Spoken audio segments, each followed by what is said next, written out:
दुर्गा पूजा चंदा न देने पर चाय दुकानदार से मारपीट की गई है। इसे लेकर पूजा समिति के खिलाफ मामला दर्ज किया गया है। घटना सिलचर के अंबिकापट्टी की बताई जा रही है।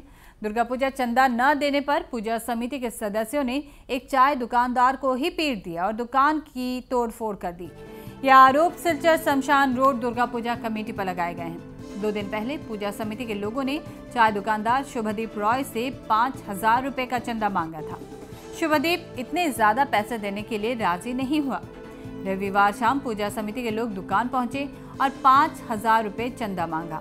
दुकानदार ने इतना पैसा न देने की बात कही तो पूजा समिति के कार्यकर्ताओं ने युवक की ही पिटाई कर दी। पुलिस ने मौके पर पहुंचकर स्थिति को नियंत्रित किया। चार दुकान আছে অম্বিকাপট্টিতে তে তারা 3-4 দিন পরে আইছিল মানে আগে আইছিল আই আমরা কইছে 5,000 টাকা প্রথম ডিমান্ড করছে যে এটা শ্মশান রোড দুর্গাপূজা কমিটি। এরপরে আমি কইছি পারতাম না। এরপরে তারা কইছে 3,000 টাকা লাগবে নাইলে বানতাম না। আমি কইছি ভাই আমি দিতে পারতাম না, আমি 500 টাকাই পারবো। এরপরে তারা কাগজ দিয়া গেছে আর লুয়া যাইমু টাকা।